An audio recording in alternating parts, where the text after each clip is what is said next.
Folks, Black Star Network is here. Hold no punches. I'm real revolutionary right now. Black power. Support this man, Black media. He makes sure that our stories are told. Thank you for being the voice of Black America, Roland. Stay black. I love y'all. All momentum we have now, we have to keep this going. The video looks phenomenal. See, this difference between Black Star Network and Black-owned media and something like CNN. You can't be Black-owned media and be scared. It's time to be smart. Bring your eyeballs home. You dig?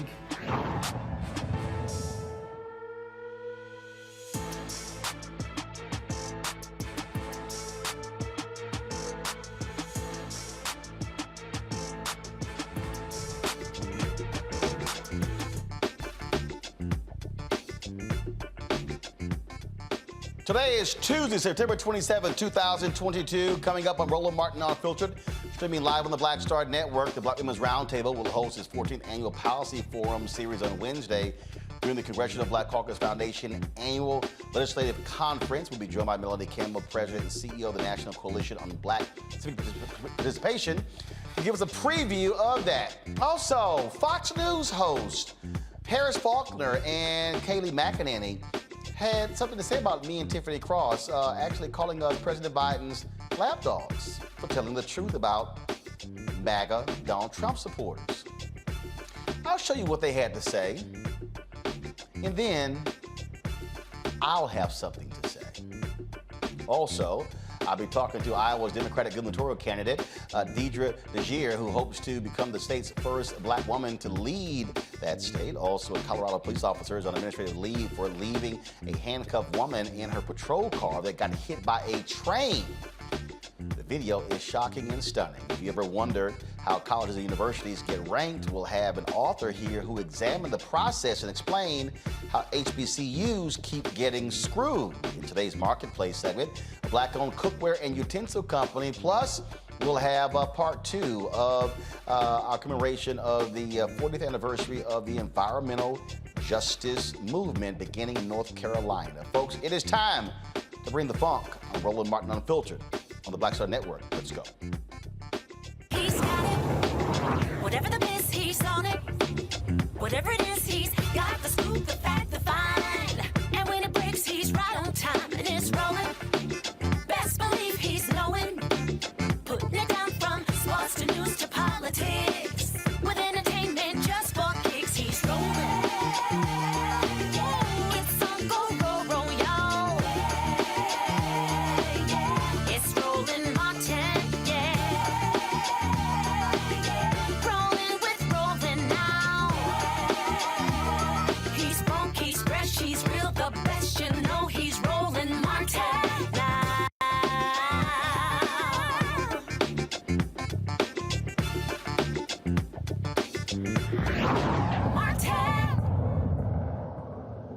All right, folks, the Congressional Black Caucus Foundation's 51st Annual Legislative Conference begins on Wednesday. It's the first time it's going to be in person in a couple of years due to COVID.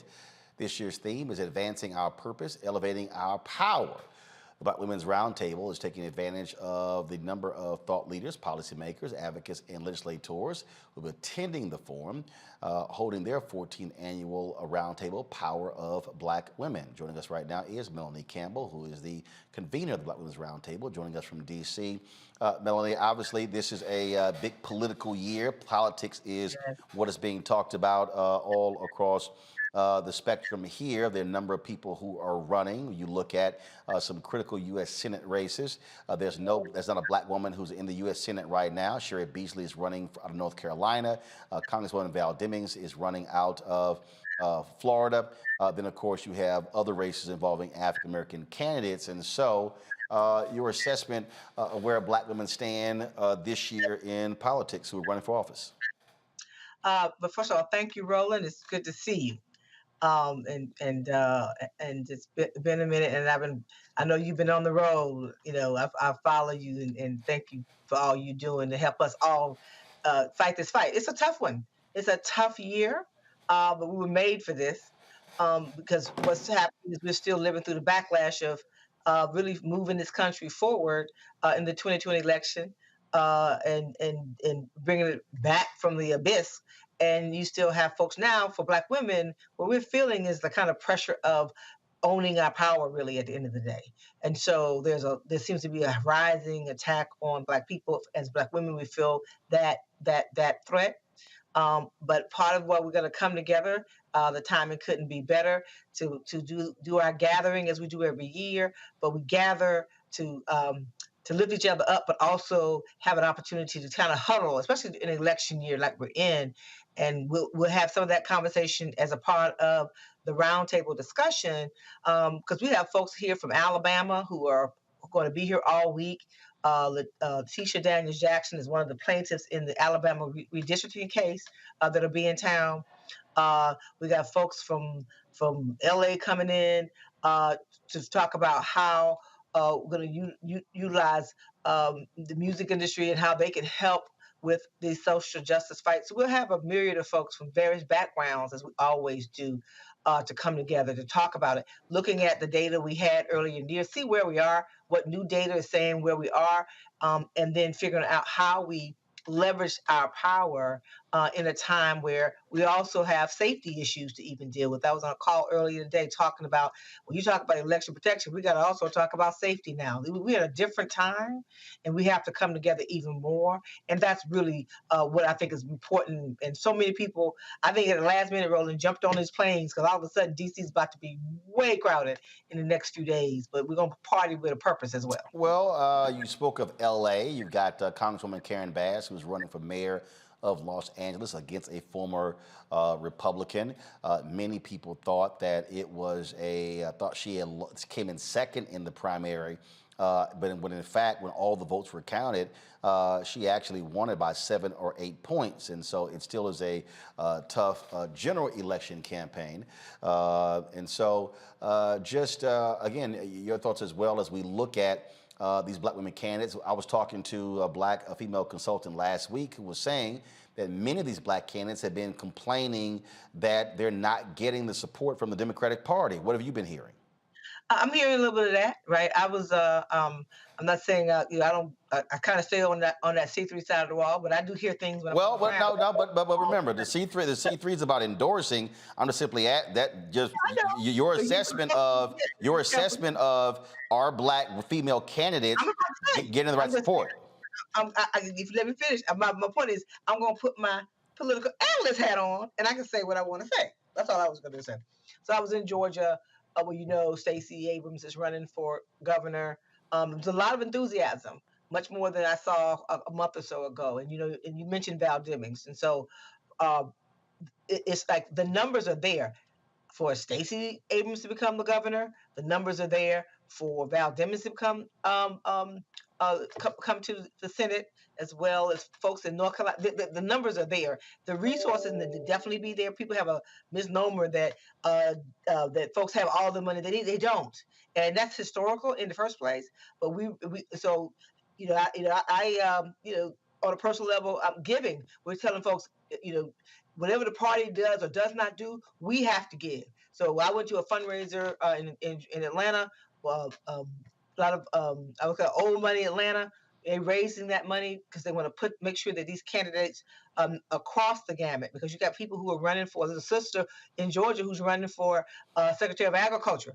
Big deal in Georgia, because there's Atlanta and then there's the rest of the state. And you got a lot of money that goes through the Department of Agriculture on a state level that impacts our communities on a rural level, and even some levels urban level. So this is the time folks need to give. We need to push the parties, of course, but we also need to give and make sure that these folks have a chance, because they do have real opportunity and those numbers are there. But, folks are, I would say, Roland, people are, what was happening earlier in the summer, what I was feeling when I was on the ground, is that people were just so stressed out and so frustrated and disappointed, especially our young people.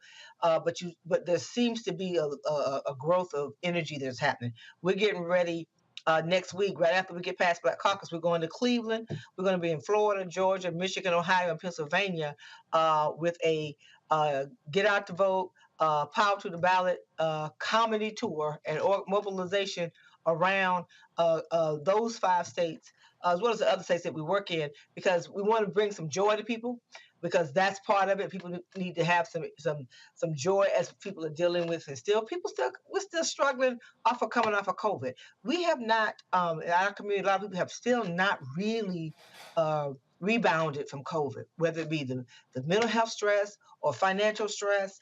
And so when you start talking about the election and they're like, well, I'm not really seeing that making the difference I want to see.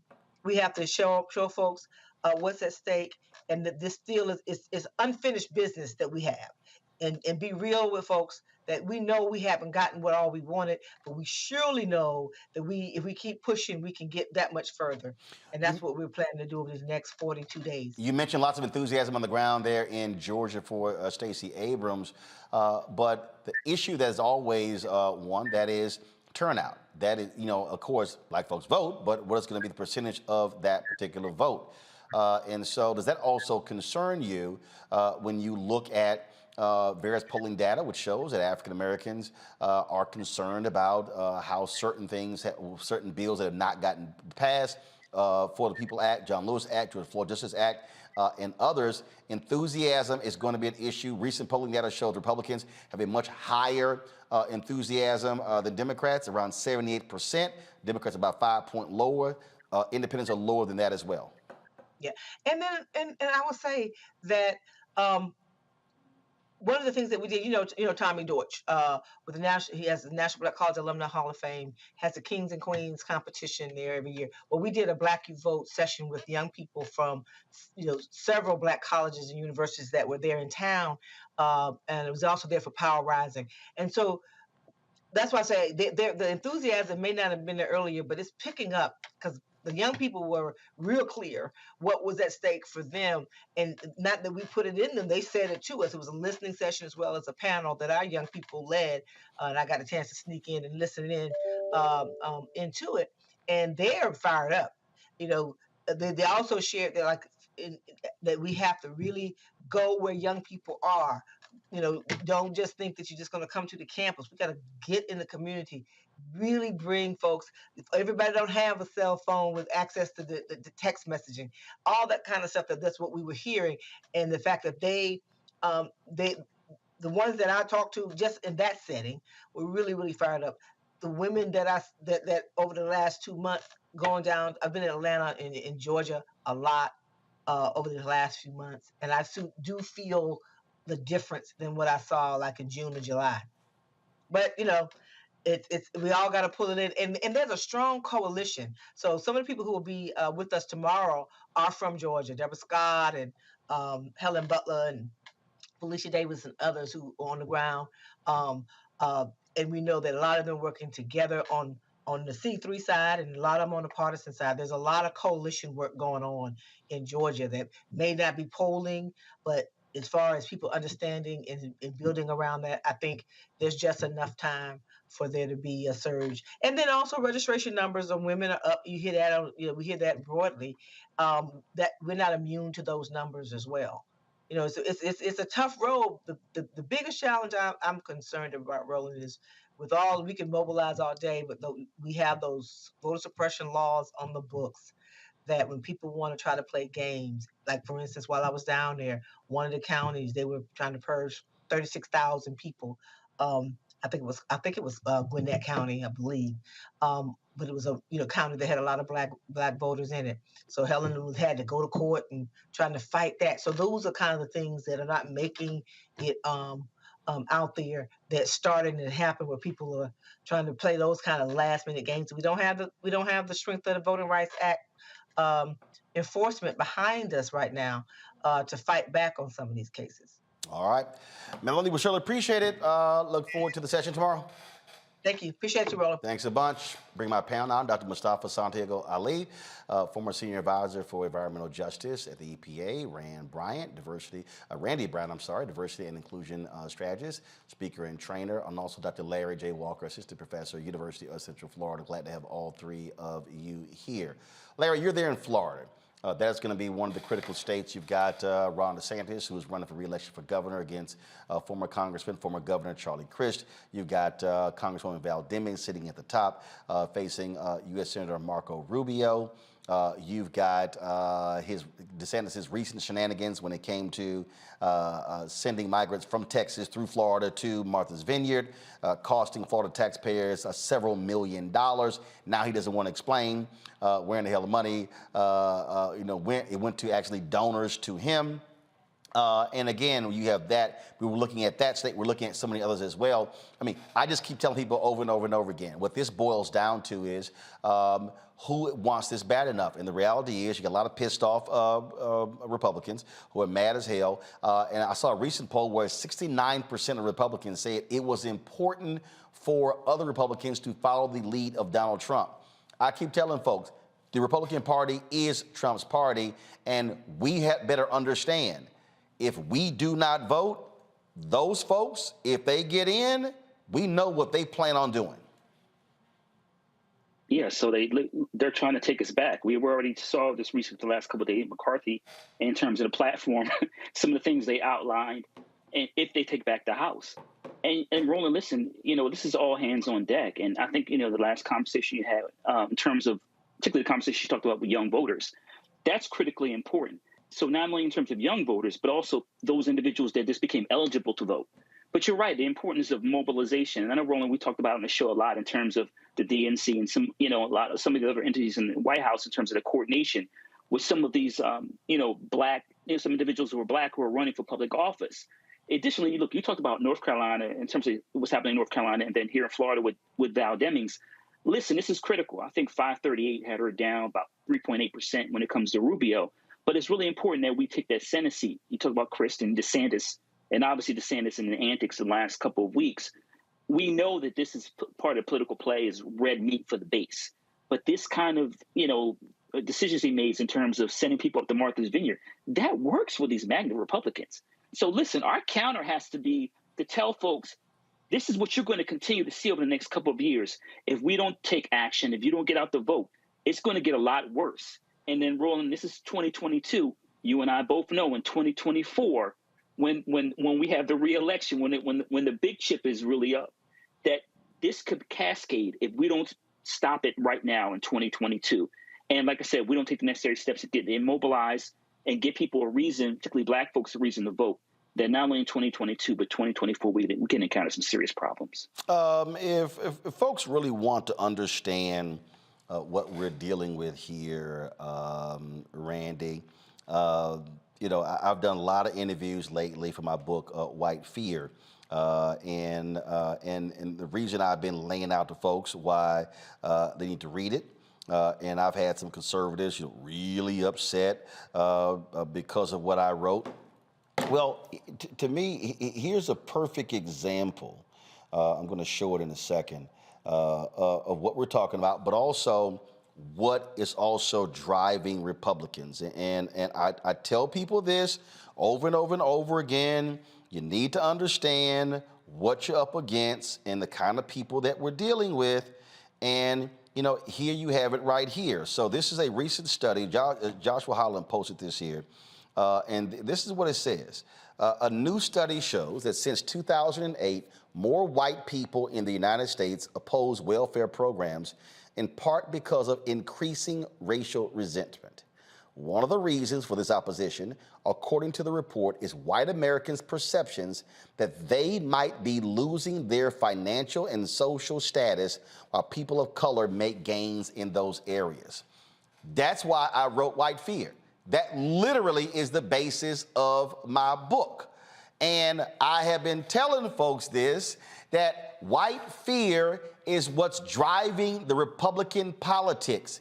And so when you have these white Republicans who are attacking migrants, who are attacking the immigration issue, what they're dealing with, they are pressing those buttons of white racial resentment, and those white folks are like, oh, we're going to vote. So for all these Black folks who I hear, man, I ain't voting, we ain't got nothing, all this sort of stuff, all you neoliberals, do understand, all of y'all folk who hollering reparations, all of y'all who are talking about the George Floyd Justice Act, all of you are talking about cut the check. These white folks voting.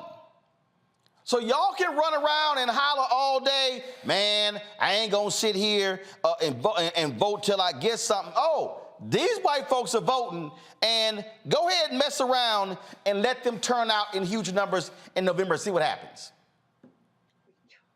Amen. The whole Make America Great Again, or ours again, really is what they were saying, is all about white fear, about them losing control of this country. If you just even look at the population, how the population is changing. So people are voting not for something as much as they're voting against something. And that's against us having rights. Because some people feel as if when we have rights as Black Americans, as any minority group, then they are losing control. And I will tell you that even the most liberal of Republicans have no interest in losing control. And so what we need to recognize as a people is that we are fighting like literally fighting for the rights that we have fought so hard to get. They're at risk right now. And so there have been some years, when we think about former President Obama's election, where hope, because hope is very much a currency in the Black community. And I think we are tired. I think the point was made that we are exhausted. It's been a rough few years for us. And so I don't think hope is going to drive us, because some days I believe some of us feel somewhat hopeless. It needs to be anger. We need to match their fear with our determination and resistance against losing the rights that we have now. Look, you could be, look, Mustafa, they can be tired as they want to. I'm trying to warn people. And I'm telling y'all, in 2016, at the CBC dinner, Saturday night, I looked Hillary Clinton in her eye and I said, listen, there is enthusiasm on their side, not on your side. Y'all don't get it in gear, you're gonna be a bridesmaid for the second time. Roland, we're talking about colleges later, and what you were talking about reminds me very much of the California school system. We're talking about colleges and universities and how all of those universities used to be free.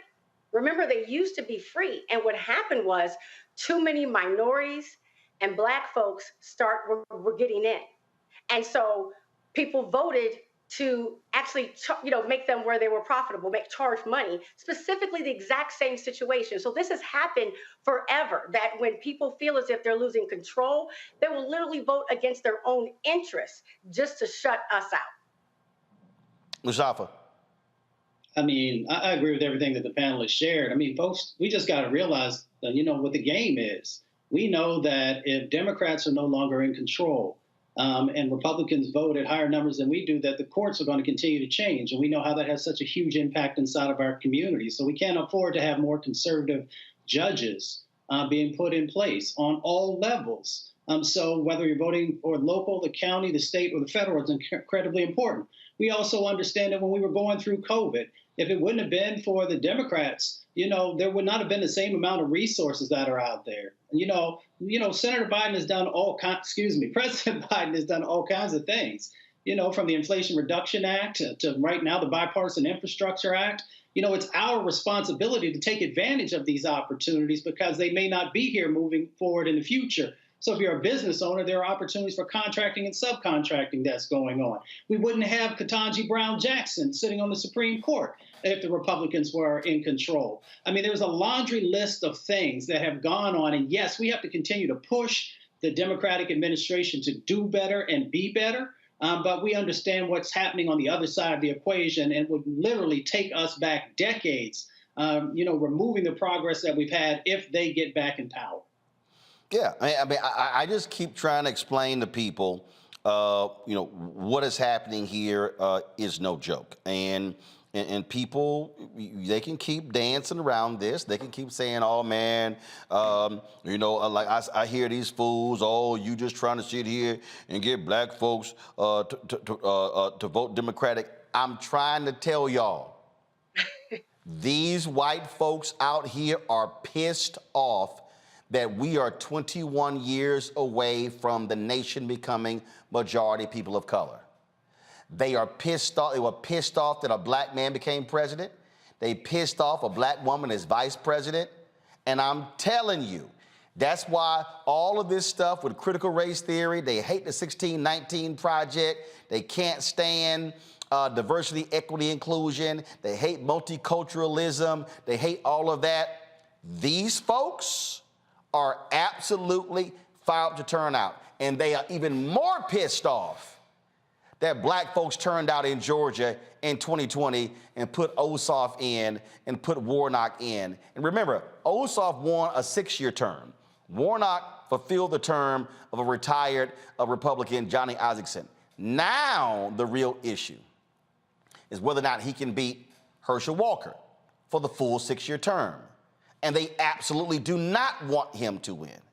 They do not want to see Lieutenant Governor Mandela Barnes become the next United States Senator in Wisconsin, and they are supporting that liar, Senator Ron Johnson.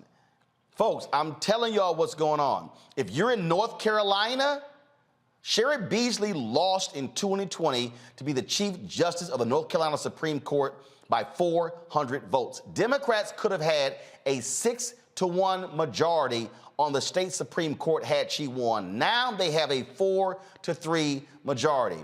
How do you think the voting laws were overturned in North Carolina? Because Democrats control the Supreme Court. How do you think they ruled against racial gerrymandering? Because Democrats control the Supreme Court. So y'all can get yourselves caught up in this bogus bullshit, you sitting there supporting the Dems. And let me be real clear, I make demands of Dems. I hold them accountable. Republicans, they ain't even talking to us. They don't even care what we got to say. So y'all go ahead and play games. But I'm telling you, on November 10th, if they control the House and the Senate, watch what they then get passed. And then go, damn, like a lot of y'all, like a lot of people after Trump won. Oh, damn, I didn't think he was going to win. I didn't think they were actually going to do that. Hashtag, we tried to tell you. Mm-hmm. We tried to tell you. All right, folks, going to a break. We come back. We're going to talk about a variety of issues. First of all, Fox News, y'all really tried to call me and Tiffany Cross lapdogs? When y'all are paying a woman who literally was Donald Trump's lapdog. Yeah, y'all know I got something to say about that. Harris Faulkner, I'm about to snatch some wigs. Kayleigh McEnany, I'm about to snatch yours too. Also, we're going to talk with the sister who's running for governor of Iowa. Why are they trying to sit here and use race against this sister? They just putting any black person in an ad who ain't from Iowa. We see what y'all doing. We'll talk with her next. Also, we'll have the second part of our celebration of the environmental justice movement that started 40 years ago in Warren County, North Carolina. Folks, don't forget, download the Black Star Network app, available on all platforms: Apple phone, Android phone, Apple TV, Android TV, Roku, Amazon Fire TV, Xbox One, Samsung Smart TV. Also, you can join our Bring the Funk fan club. Every dollar you give goes to make it possible for us to do what we do. And of course, checks and money orders go to P.O. Box 57196, Washington, D.C. 20037-0196. Cash App, $RM Unfiltered. PayPal, R Martin Unfiltered. Venmo is RM Unfiltered. Zelle, Roland at RolandSMartin.com. Roland at RolandMartinUnfiltered.com. And don't forget to get your copy of my book, White Fear, folks. How the Brownie of America is making white folks lose their minds. Ben Bella Books, Amazon, Barnes & Noble, IndieBound, Bookshop, Chapters, Books A Million, Target. You can also download it on Audible. We'll be right back.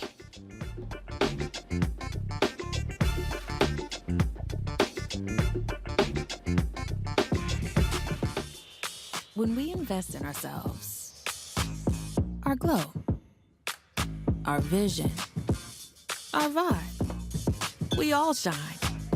Together, we are black beyond measure.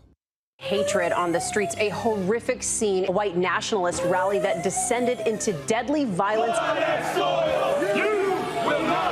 White people are losing their damn minds. As an angry pro-Trump mob storms the U.S. Capitol, we've seen shooting. We're about to see the rise of what I call white minority resistance. We have seen white folks in this country who simply cannot tolerate black folks voting. I think what we're seeing is the inevitable result of violent denial. This is part of American history. Every time that people of color have made progress, whether real or symbolic, there has been what Carol Anderson at Emory University calls white rage as a backlash. This is the rise of the Proud Boys and the Boogaloo Boys. America, there's going to be more of this. Here's all the Proud Boys, Dave. This country is getting increasingly racist in its behaviors and its attitudes because of the fear of white people. The fear that they're taking our jobs, they're taking our resources, they're taking our women. This is white fear.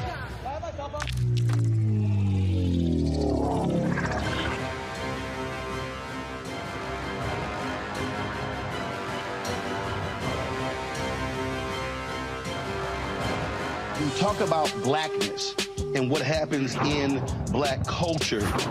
We're about covering these things that matter to us, speaking to our issues and concerns. This is a genuine people-powered movement. There's a lot of stuff that we're not getting. You get it, and you spread the word. We wish to plead our own cause. Too long have others spoken for us. We cannot tell our own story if we can't pay for it. This is about covering us. Invest in Black-owned media. Your dollars matter. We don't have to keep asking them to cover our stuff. So please support us in what we do, folks. We want to hit 2,000 people, $50 this month, raise $100,000. We're behind 100,000, so we want to hit that. Y'all money makes this possible. Check some money orders. Go to P.O. Box 57196, Washington, D.C. 20037-0196. The Cash App is $RM Unfiltered. PayPal is R Martin Unfiltered. Venmo is RM Unfiltered. Zelle is Roland at RolandSMartin.com.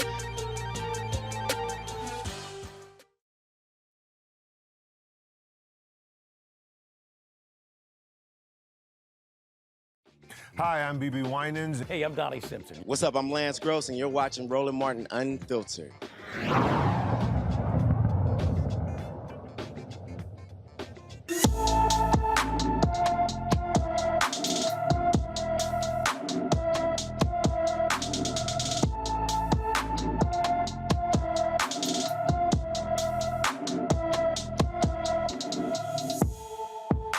Brandon James has been missing from Rosenberg, Texas since September 16th. The 15-year-old is 5 feet 6 inches tall, weighs 130 pounds, with black hair and brown eyes. Anyone with information about Brandon James should call the Rosenberg, Texas Police Department at 832-595-3700,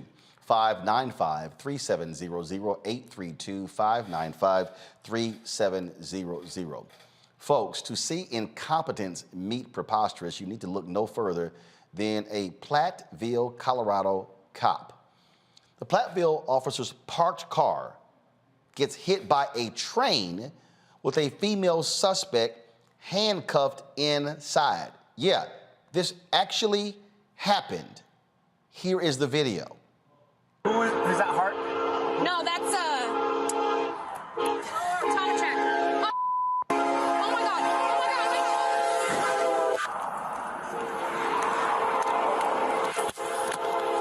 Move your car!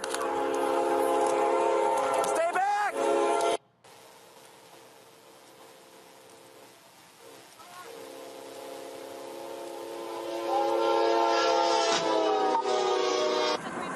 Patrol car was just hit by a train. Dispatch up to 346. Status medical emergent. The suspect was in the vehicle that was hit by the train.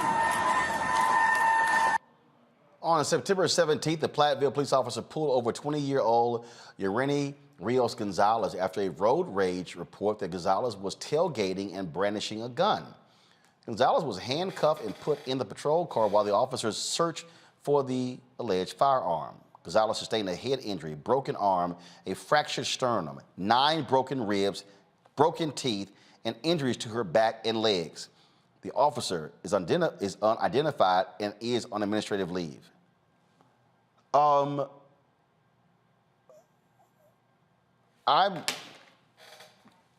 Randy, I'm confused. I've had a driver's license since I was 18 years old. I don't know how many times I have been told, and I've seen signs that say, you don't stop on a railroad track. Why in the hell would a police officer park their car on a railroad track?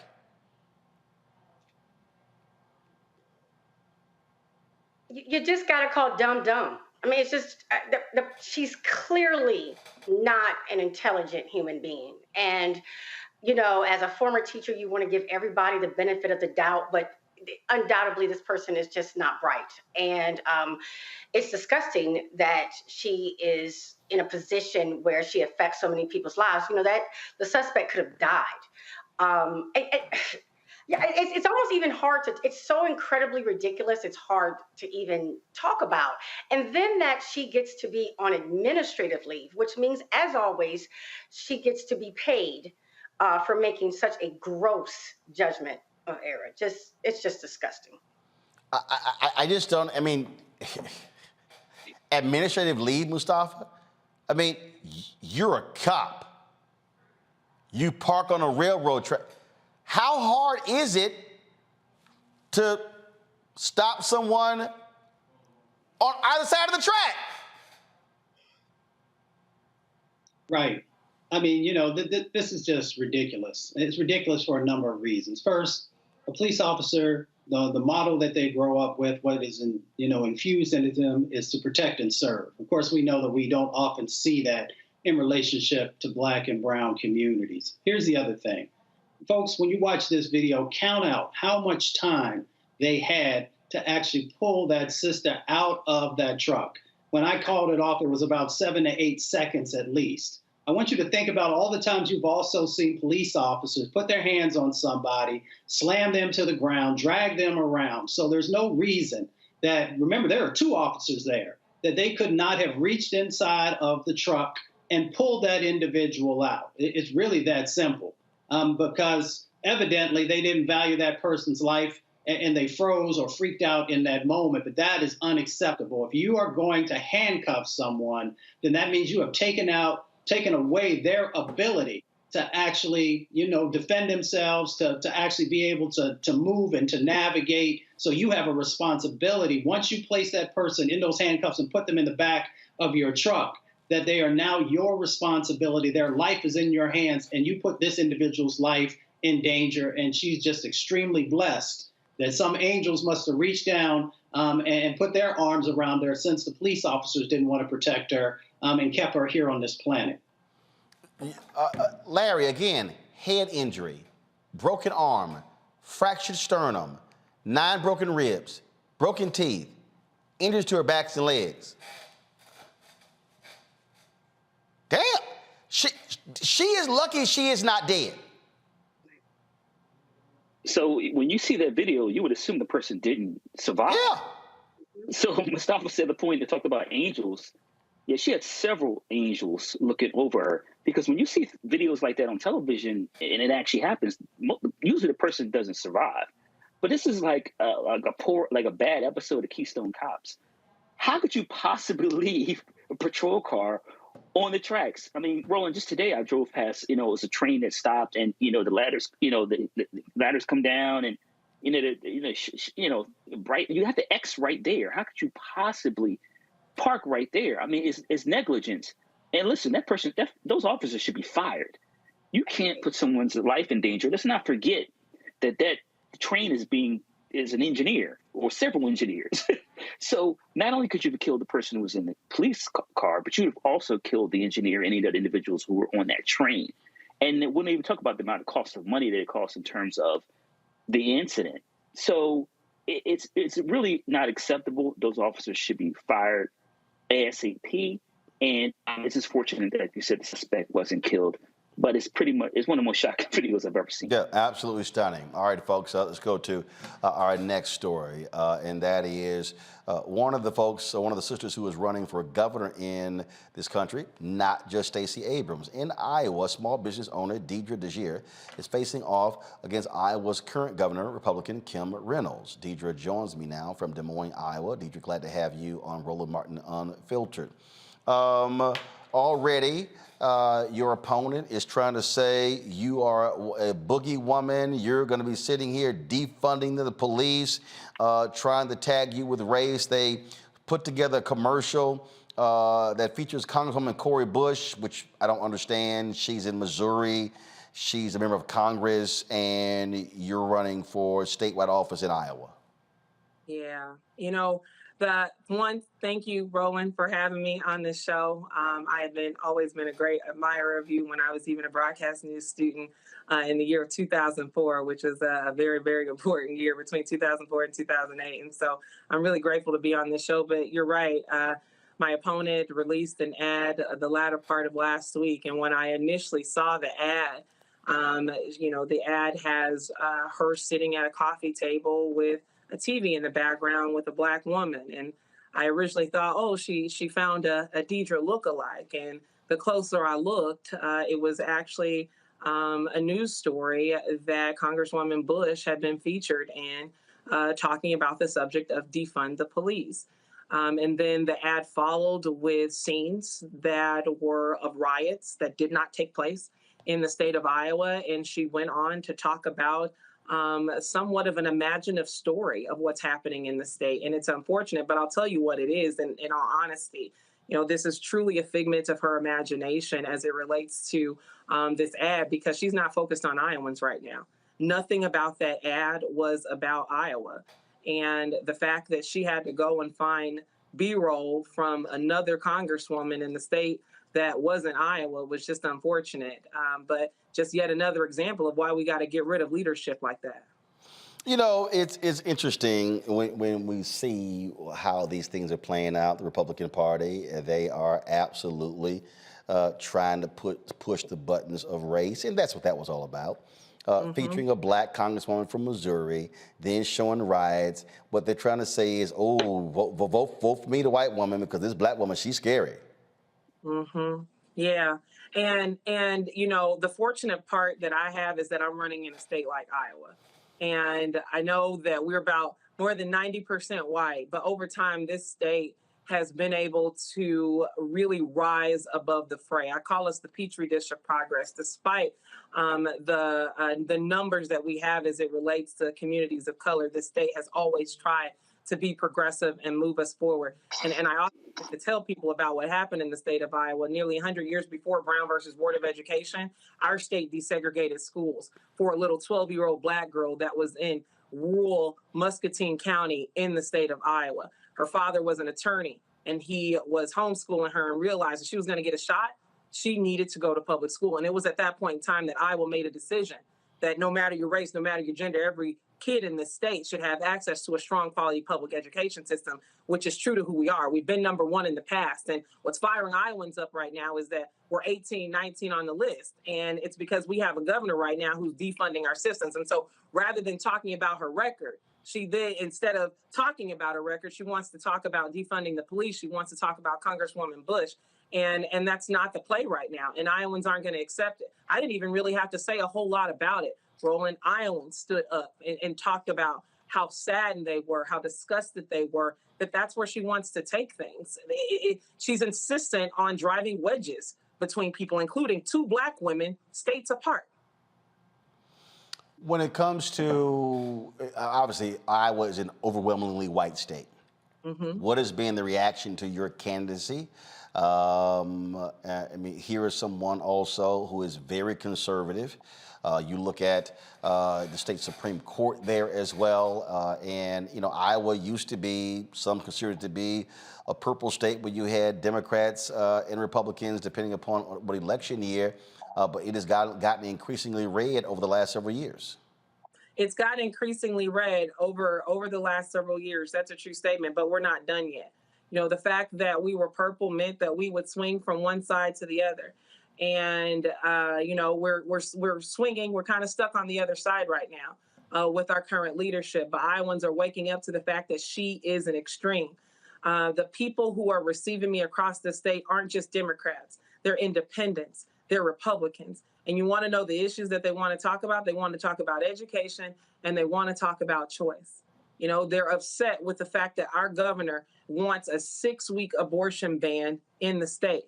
They're upset that more than 90% of our students are enrolled in public schools. And over the last 4 years, she's only given our education budget on average a 1.9% increase.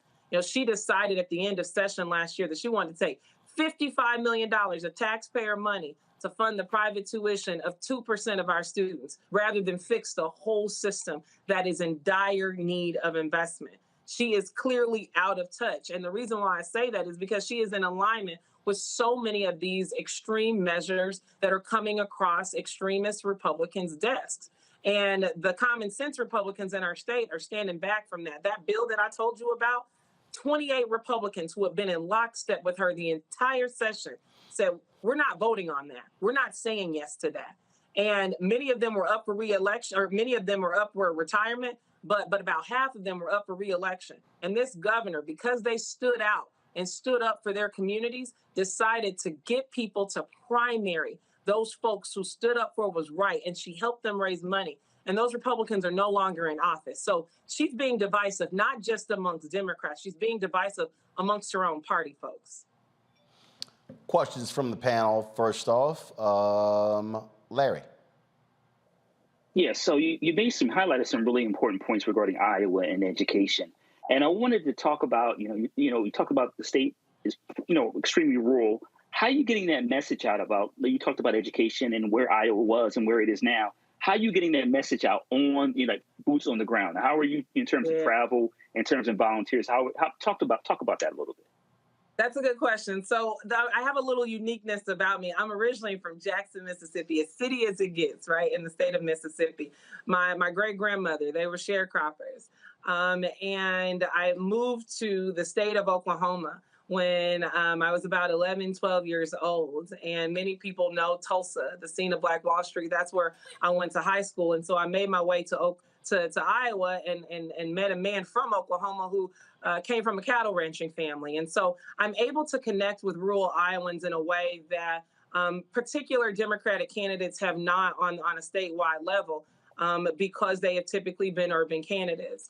While I live in urban Iowa, I am insistent on meeting people where they are. And I learned that from the 2012 Obama campaign. I was the African-American vote director for the president that year. And folks thought we had turnout that was great in 2008 amongst Blacks, but we showed up in 2012. And that is not just amongst the Black community. When we know we show up to people's doors and connect with communities all over this state, we see real change happen and we see interest in our candidates. That's what makes us purple. But the fact of the matter is we have to do the outreach to make sure that that's happening. When she won in 2018, she only won with 50.3% of the vote. 37,000 votes was the difference. And that was in a year when less than 30% of communities of color showed up. That was in a year where we had less than half of our 18 to 34-year-old Democrats show up. And so our message has been very spot on since the beginning of this campaign. We have to connect with people and meet people where they are and let them know that they're not alone in this journey and that there's something we can do about it. Because the other side is spending their money to make people think that they're unbeatable. But when you only win by 37,000 votes in a gubernatorial cycle, you're not unbeatable. We just need to work harder. Randy. I'm very curious to see how people have responded to you and what you have to do to ensure that people know that we're not monolithic. It seems as if they have tried to group you and say all people or all Black women think this way. And so how have you ensured that they know that you think differently and that you have your own message and your own plan and your own platform? Right. So when we think about the issue of defund the police, and when I talk to some of our young people on the subject matter, I ask them the why, right? That tactic is a route to get to some sort of solution. And when I ask them the why, they want their communities to be safe. They don't want to see the consistent cycles of recidivism happening in their communities. They want to make sure that people are economically sustainable. And so those are the topics that we talk about throughout this campaign, because we've got basics back right in our state. We have never, ever elected a Black female governor in this country ever. I come from a lineage of women who have been problem solvers, who have been forced to have to bring people together to achieve the goals that they want to achieve. And these women in my life have not had the privilege to decide who they would and would not work with, who they would and would not go in front of, right? For the sake of the better good. That is what democracy looks like. And so what I'm insinuating with folks across the state, I know you're giving up. I know you're tired. I know you don't want to see these tragedies happening in your community anymore. But what I'm insisting upon is that we not give up on democracy. And if there is going to be any type of woman that is going to defend democracy any day out of the week, it's the group of women that I come from, Black women, who understand what it means to work with people, who understands what it means to be inclusive in our thought. We no longer have to settle for these policies that rob Peter to pay Paul. We've got to make sure Paul is good, Peter is good, and Paul is good. Because what's happened in my state is that they'll go and create policies for a very small group of people. And then they'll go to the press and they'll brag about it. And they say, look at what we've done. We helped this group of people. Meanwhile, the rest of folks are looking like, what about us? What are you going to do for us? Well, that's because policies are not being created by people that care about all of us. As a Black woman, I am ensuring that that is going to happen because I know whether we like it or not, we need each other. Republicans, Democrats, Blacks, white, we need each other. And over these last 24 months through COVID, we've learned that we can come up with some good solutions collectively and sustainable solutions at that. So we might as well get back to doing what we know works versus just trying to pit people against one another because that's a sport. That is not a strategy. Mustafa. Well, all I can say is if I was living in Iowa, you would get my vote. No, I appreciate that. And that's just real talk, because I followed your candidacy for a little while. I've spent quite a bit of time in Iowa, and I know that when it comes to those in rural areas who are now dealing with the flooding, and we've seen some extreme flooding that has happened there in Iowa, and then also the extreme temperatures in the summertime are impacting, many of the agricultural practices. Do you see an opportunity to bring together both the rural and urban communities and with a pathway forward that is one that helps all of them?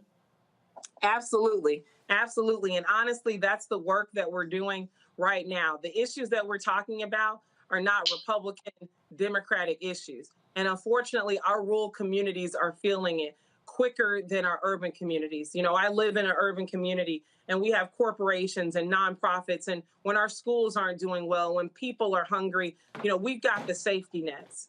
Our rural communities, they've used most of their safety nets. They've been making do with what they have. They've been resilient and they've been left behind by both Republicans and Democrats. And when I'm talking to them about funding their schools, it means something to them because their schools are closing. Their kids are graduating from high school vowing never to come back. Why? Because of the lack of economic vitality that exists in those communities. Our state is short 50,000 workforce units today. 50,000. And that is disproportionately impacting our urban communities, specifically communities of color, and it's also disproportionately impacting our rural communities. And so we have to do a much, much better job of showing up for those folks by making sure that our policies are inclusive and they're receiving me. My first overflow crowd was in rural Audubon County, and some of you all might have remembered Congressman Steve King. That was in his old district. They're hungry. They're hungry, folks. And, I know that we talk a lot about hope and things along those lines, but right now it's really about the hard work of the everyday Iowa Democrat that's shown itself to be tested at every opportunity. And now we have another big test ahead of us. And I'm excited to see what comes of it. All right, then. Deidre Dejear, first of all, if people want to support your campaign, where do they go? They can go to DejierForIowa.com. I am on all of the socials as well. Something special is happening in the state, and I just want people to know about it. And I want to remind folks what happened in 2007. There was this outstanding question out there about who should be the next president of the United States. And Iowa raised this little bitty hand and said, Barack Obama. And here's the kicker of it all. The rest of the country listened to us. So we know who we are. And we're going to remind the country of who we are once again with this candidacy. All right, then. Deidre, we surely appreciate it. Thanks a lot. Thanks for having me. All right, folks, when we come back, a lot of things we want to talk about. First of all, Kayleigh McEnany and Harris Faulkner at Fox News. Oh, my goodness. They were a little upset because Tiffany Cross and I called out the cult followers of Donald Trump. I called them evil. I didn't lie. They took exceptions, literally saying that, oh, we're lapdogs for President Joe Biden. Well, they said that yesterday. Now I'll be responding. That's next on Roland Martin Unfiltered on the Black Star Network. When we invest in ourselves, we're investing in what's next for all of us. Growing, creating, making moves that move us all forward. Together, we are Black beyond measure. On the next Get Wealthy with me, Deborah Owens, America's Wealth Coach, African Americans have an average student loan balance of more than $30,000. Student loan forgiveness has been a long time coming. The Biden administration has introduced a new program that's going to allow you to have almost or up to $20,000 forgiven. I think that the Biden administration, by implementing this plan, is admitting that there have been several serious faults within the higher education financing system, and that this plan is a step in the right direction. That's on the next Get Wealthy, only on Black Star Network.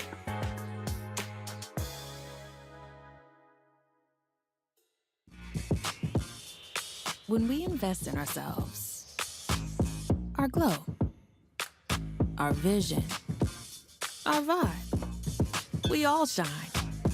Together, we are Black beyond measure. When you talk about blackness and what happens in Black culture, we're about covering these things that matter to us, speaking to our issues and concerns. This is a genuine people-powered movement. There's a lot of stuff that we're not getting. You get it, and you spread the word. We wish to plead our own cause. Too long have others spoken for us. We cannot tell our own story if we can't pay for it. This is about covering us. Invest in Black-owned media. Your dollars matter. We don't have to keep asking them to cover our stuff. So please support us in what we do, folks. We want to hit 2,000 people, $50 this month, raise $100,000. We're behind 100,000, so we want to hit that. Y'all money makes this possible. Check some money orders. Go to P.O. Box 57196, Washington, D.C. 20037-0196. The Cash App is $RM Unfiltered. PayPal is R Martin Unfiltered. Venmo is RM Unfiltered. Zelle is Roland at RolandSMartin.com. What's up, y'all? I'm Will Packer. Hello, I'm Bishop T.D. Jakes. What up, Lana Well, and you are watching Roland Martin Unfiltered.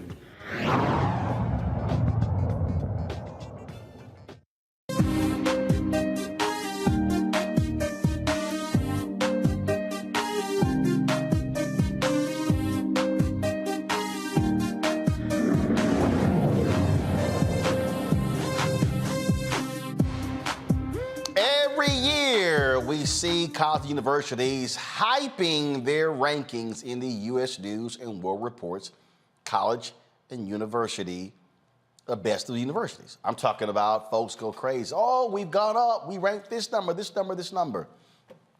But is it real?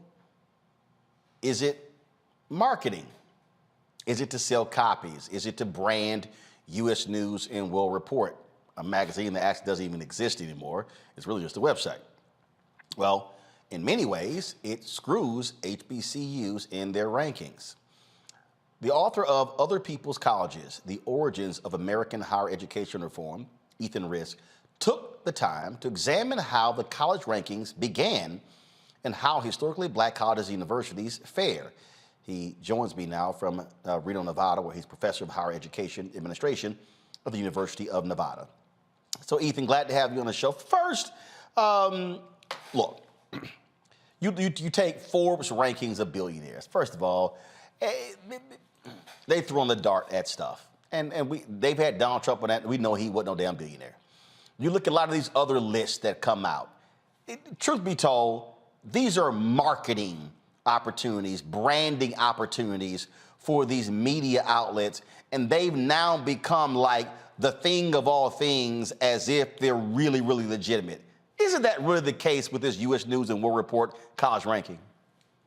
Absolutely. I mean, as you just said, U.S. News, it used to be a magazine. You used to be able to get it alongside Time or Newsweek. And then they realized they put out this issue every year, starting from 1983, on the best colleges.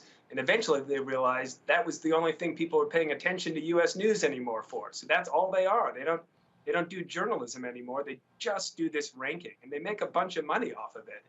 Absolutely. And we talk about bunch of money. I mean, these colleges, it's called a stamp of approval. And so when it comes out, they tout where they rank, what their number is, if they've fallen, and they go on and on and on about it. But we also saw a little controversy this year where one of the universities had to change some stuff because the data they submitted wasn't correct, right? Absolutely. So yeah, Columbia University in New York got dinged because they were fudging some of their data, and that's on them. They shouldn't have done that. But, honestly, what's the difference? And they were, maybe they could have been number 3. Instead, they were number 10. Who cares? I mean, this list, the top 20 institutions never change on this list. They move places a little bit, except for number 1. Princeton's been number 1 for 12 years running now. And they're just jockeying, who's going to be 3, who's going to be 4. I don't care about that because we know exactly what all of those institutions are like in the top 20. Guess what? Until number 20, they're all private institutions. They are all predominantly white institutions. They are all institutions that, have long legacies of serving elite crowds of students. And look, I went to one of those universities. I went to 2 of those universities, actually. So I'm complicit in all of this. But what I'm interested in is not that top 20. I'm not even interested in the top 50. I want to see where institutions ended up that do not have that elite background. I do want to see where HBCUs ended up. I want to see where Hispanic serving institutions ended up. I want to see where land-grant institutions ended up and religious colleges, the colleges that serve millions and millions of students, and many of which have really illustrious, important places in our nation's, in our economy and our society. And guess what? Those institutions are nowhere near the top. And the problem is, rankings like this, they're not really about who's the best. Really, they're about who's not even in the running to be considered the best. For every school that makes it is a winner, there are dozens and dozens of losers. And those losers are the ones that have been losing for a long time. So in my book, I traced this back all the way back to 1906, which is sort of the first time anybody sat down and tried to make one of these rankings.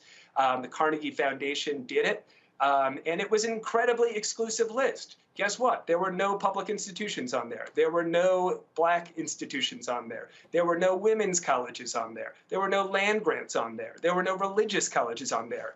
And we should be surprised that today all of those institutions are still being excluded? I don't think so. So why then do these schools participate? Is it that what U.S. News and World Report has done? You've now got these parents who are running around going, oh, I want my kid going to the 17th ranked school, the 38th ranked school. Really? I mean, come on. How much of a difference does it actually make?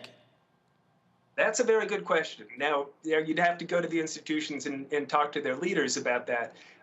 Why do you participate? Because there are some schools that have tried to opt out of the whole U.S. News game.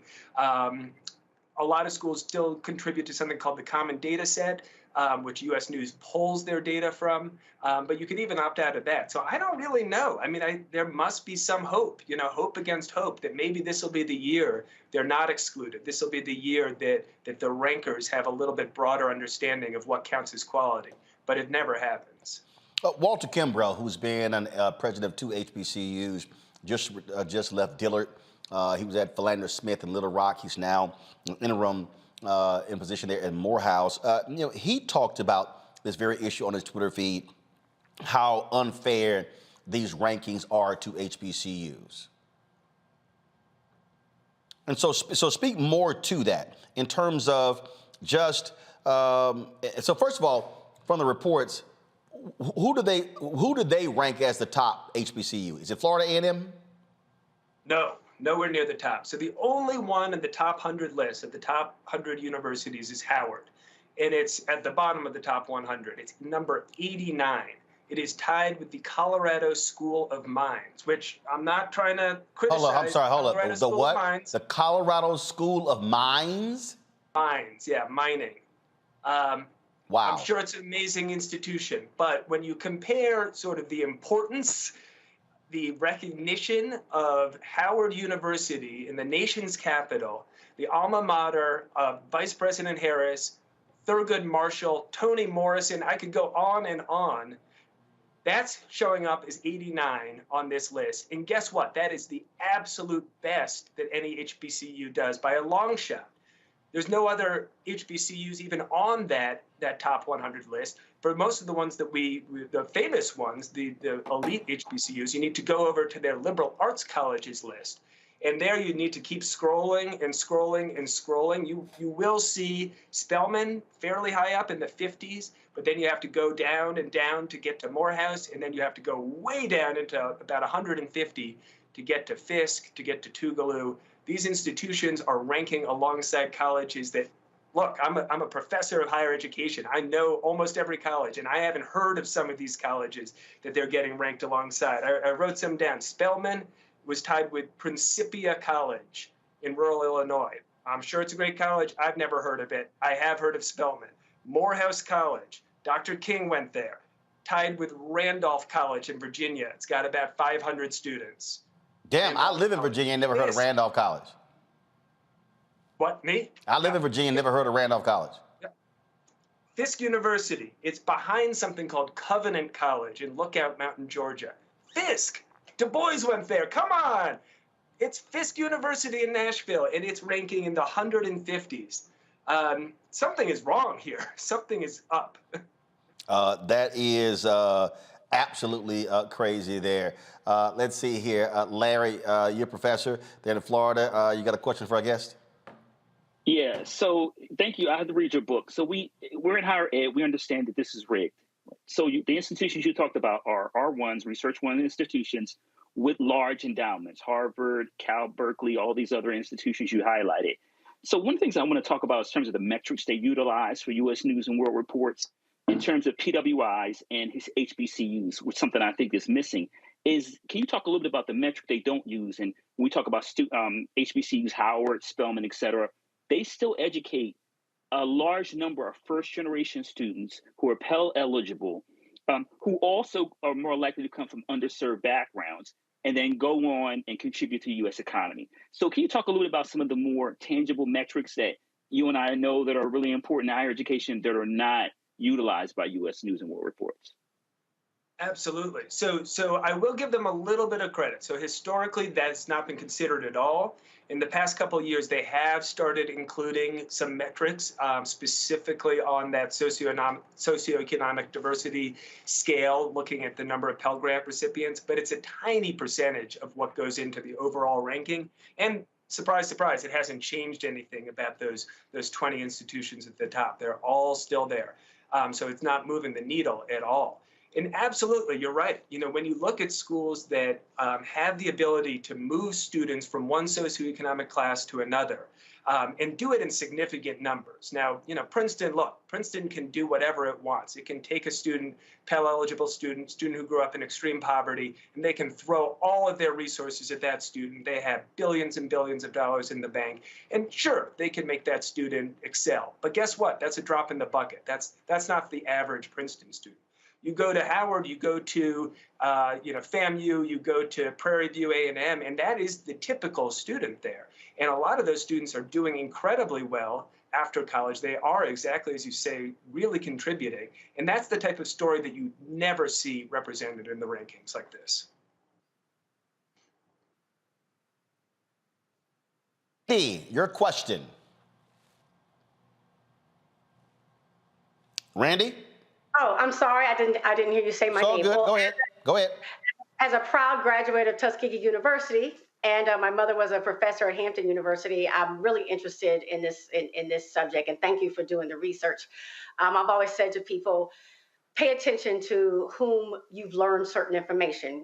Why do you think or assume that something is the best? I'd like to ask you, what is a criteria that you would suggest that be added to change the results or change the idea that we're getting of these of all colleges that you think would give us a better picture? Absolutely. What think is left out? Yeah, I'm actually going to flip your question around, if I may, and I'm going to talk about what I would take out. Is that okay? So one of the hugest factors here that comes in is simply money. Couple different kinds of money. So one form of money that goes into these rankings is alumni donations.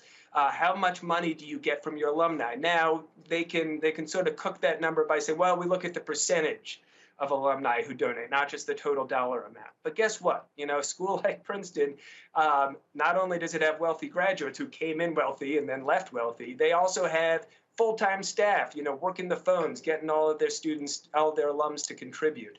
A small public institution is not going to have that kind of opportunity.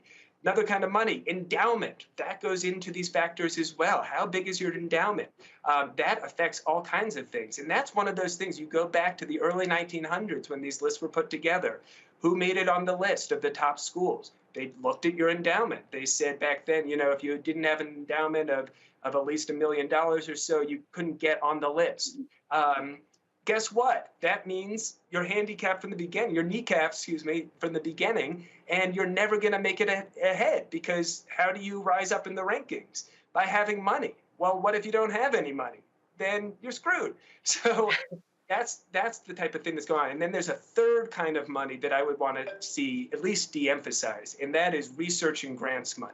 Now, I'm a professor. I like my research and grants money. I like getting that money in from external sources. But I don't think that that's a high marker of quality for this type of list. The people who buy U.S. news and who pay attention to these college lists, it's overwhelmingly students and their families, right? They're trying to make a decision about where to go, where to apply, first of all, and then where to go to college. And honestly, things like the research and grants budget, that has no relevance on the average undergraduate student. It's meaningless for them. And the problem with that metric in particular is because it's a rich get richer story. Rich schools get more money from grants to begin with. They have the resources to begin with, and the money keeps on flowing. It takes money to make money, right? That's nowhere is that as true as it is in higher education. And so it just means that the cycle is going to continue. Again, these schools were kneecapped at the beginning because of racism, because of classism, overtly back then. Now we don't talk about it as much. Of course, it's still going on. But because they were kneecapped back then, they've never been able to get ahead. And frankly, I don't see how it's going to change.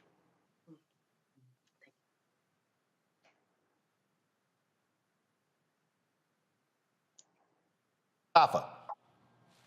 Well, Professor, first of all, thank you for your book, and thank you for the research that you've been doing. I want to make a point and then ask a question. So the point is, and I guess it ties into where you were just sharing about resources and money, that a number of the reoccurring folks on the list, especially on the top part of the list, made their money off of slavery. And there should be some type of a penalty for, or maybe even an exclusion, if that has been a part of you building, you know, a number of the different sort of financial vehicles that are utilized for the decision making. The question also is, building upon that, is around diversity. Is there a way for there to be some type of a board that maybe they already have, or something else that makes sure there are diverse voices as a part of the selection of the list? Great question. So really good point up front. So absolutely. A lot of these universities profited handsomely from slavery, literally building their campuses with the labor of enslaved people, profiting off of the slave trade in some cases. And the institution I went to as an undergrad was Brown University, absolutely profited off of the slave trade in some of its original big donations. Now, when I was an undergrad, Ruth Simmons, an amazing college leader, was the president, and she launched it's called the Slavery and Justice Committee that looked at that legacy and unpacked a lot of it. And then other schools have followed in that lead. Ruth, by the way, now the president of a historically black college, Prairie View A&M. Well, she's retired. She's retired. Oh, did she finally retire? Yep, she resigned, and so they'll be getting a new president. Okay, well, she deserves a nice retirement, but she is spectacular. So absolutely. So that legacy is there, but it's not just slavery. Absolutely, all of the, frankly, institutions in the South, in the segregated Jim Crow South, benefited from grossly unequal funding patterns during the Jim Crow era, that many of which still continue today, of course. But the fact that per pupil funding for predominantly white institutions, actually, PWI is not the right word, 100% white institutions in southern states vastly overshadowed the per pupil funding for their public historically black colleges for decades and decades. That type of disparity That's much more recent than the horrific legacy of slavery, and it's really a huge factor as well. So there is all kinds of nastiness going on in terms of that wealth in particular. Now, your question about how these things are put together, I love that idea that there should be diverse voices in the rankings. You're not going to see that happen at U.S. News, frankly. Their ranking algorithm has been tightly controlled since the very beginning. They're not going to open that up. There are other associations, other organizations that are trying to do their own rankings, and they are bringing in diverse voices, which I think is terrific, and they're looking at other metrics. But guess what? You don't read about those on the front page of the Washington Post or the New York Times. When U.S. News comes out every year, every September, front page news. So I don't know how to deal with that. Folks, the book is by Ethan Risk. You want to check it out. As Other People's Colleges, The Origins of American Higher Education Reform. We appreciate it. Thanks a lot. Thank you, Roland. Pleasure to be here. All right, we come back, folks. Got a few words for Kayleigh McEnany and Harris Faulkner of Fox News. Had the audacity to call Tiffany Cross and I lapdogs for Joe Biden. Really? The two of you who were at Fox News. You suck up to Donald Trump so much, you might as well be a pair of Depends on his ass. I'll break it down when we come back. Download the app, Black Star Network app, Apple phone, Android phone, Apple TV, Android TV, Roku, Amazon Fire TV, Xbox One, Samsung Smart TV. Join our Bring the Funk fan club. Of course, cash, check and money orders go to P.O. Box 57196, Washington, D.C., 20037-0196. Cash App, $RM Unfiltered. PayPal is R Martin Unfiltered. Venmo is RM Unfiltered. Zelle is Roland at RolandSMartin.com. Roland at RolandMartinUnfiltered.com. We'll be right back.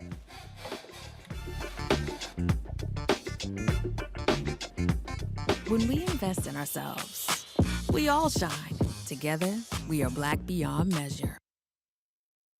I've always said this, rather than to continue to fight for a fair piece of the pie and the equal slice of the pie, I want my hand on the knife that cuts the pie. And to that extent, who bakes the pie and who puts it in? And that's one of the things that got me involved in going into politics in the first instance. I'm tired of people making decisions for me. Right. And mine. I want to be a part of that decision-making process. And luckily, it has paid off in terms of seeing the progress that many people in America have made, particularly the people of color. One thing bothers me now that we seem to be losing that. Right. By saying that we've got to be more concerned with other people than those people who were here. We built America.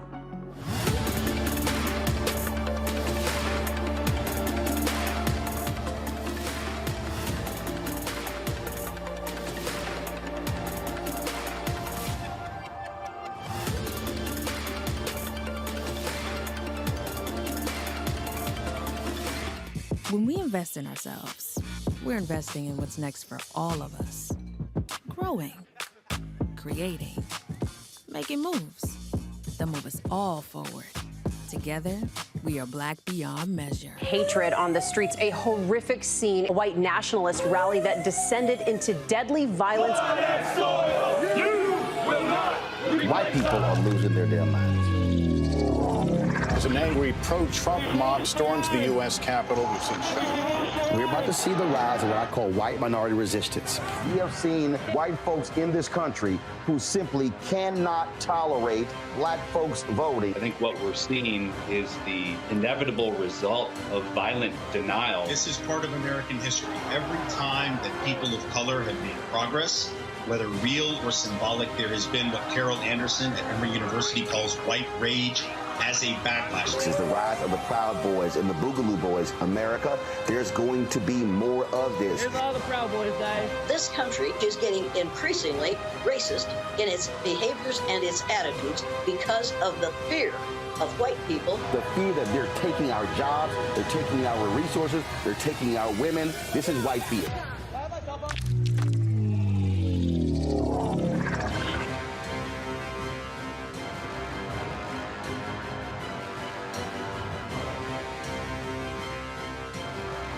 Next on the Black Table with me, Greg Carr. Immigrants lured off Texas streets and shipped to places like Martha's Vineyard, and Washington, D.C.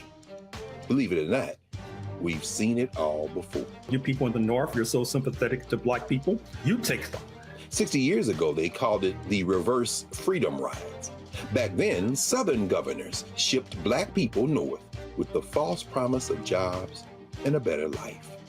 It's a part of a well-known playbook being brought back to life. So what's next? That's next on the Black Table, a conversation with Dr. Gerald Horne about this issue of the reverse freedom rides, right here on the Black Star Network. Hey everybody, it's your girl Lunel. So what's up? This is your boy Earthquake. Hi, I'm Chaley Rose, and you're watching Roland Martin Unfiltered.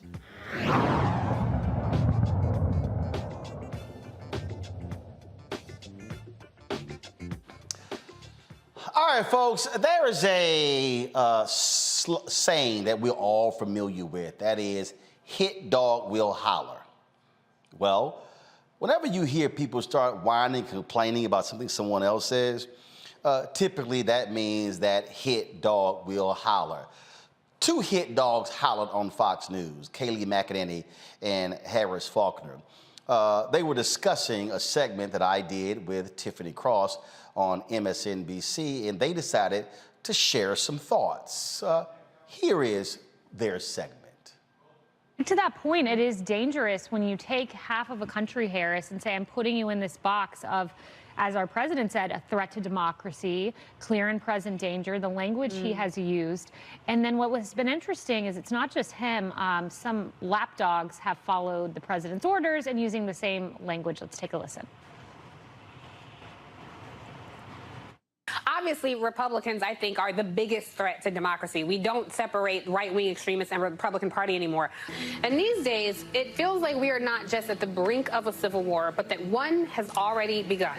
This is an outright attack on women in this country. That is how I see it. That is how more and more women and those who support our right to make decisions about our own bodies, that is how we see it. You know, this is a literally call to arms. We are at war with these people. These folks are evil. They have allowed evil into their house with Donald Trump. He has now dominated the party. This evil is spreading. And when you are in a war footing, you have to respond accordingly.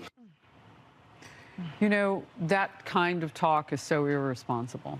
There are things that are going on. We've had a justice on the Supreme Court with an assassination attempt in this country. We've had things that could tip us off into a situation that we don't want on September 3rd. Tiffany Cross, an anchor at that network, and then one of her guests, I guess, Roland Martin, I don't even know what he does there, talking about how we're on the brink of something. Let's talk about what we can do to take down the level of hate in the conversation. And comparing things to Hitler and to slavery, why can't things live in history where they were? They were terrible enough. Yep. Do they need to be brought back and be diminished so that we can raise something above it? Hillary Clinton saying, well, this person or this situation is like Hitler. What is she talking about that's like Hitler in this country right now? Is she so ignorant that she doesn't know how many people died? Yeah. There's nothing going on in this country right now like Hitler. All right. I'm going to deal with Kayleigh first. First, Kayleigh says that Biden's lapdogs followed his lead. Let me help you out, Kayleigh. I've never worked for President Joe Biden. I've never worked for President Barack Obama. In fact, I ain't never worked for a politician. You, on the other hand, literally was a lapdog for Donald Trump. You literally lied to the American people on a regular basis. You right now are a fake journalist sitting in a host chair on Fox News when you have absolutely no training for the job whatsoever. In fact, your entire network is a lapdog for Donald Trump. The suck-up that takes place by Sean Hannity, Laura Ingraham, and on, and Tucker Carlson, on and on and on. Peter Hegseth, it's unbelievable. There's a reason your network is getting sued by Dominion because of the lies that y'all pushed when it came to the voting election being rigged. There is no greater evidence of a network being lapdogs for Donald Trump. And you know why you're lapdogs for Donald Trump? Because your ratings went down after the election when you properly called Arizona for Joe Biden. And what did your network do? Your network fired the guy who made the call. There is no greater example, Kaylee, of lapdogs than you and Fox News. In fact, Fox News, your employer, is such a lapdog for Donald Trump, y'all actually employed the man's daughter-in-law.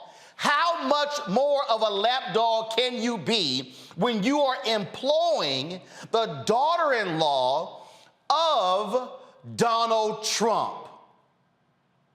Now, let me deal with you, Harris. First of all, you called it irresponsible. Then, Harris, you tried to act like you didn't know who the hell I was and what I do. Harris, I got your phone number right here. And you got my phone number. I mean, you do remember when I took you to the Apollo's spring gala. Do you want me to pull the photos up? When I took you down to Harlem, where the black folks were? Remember the red dress you wore?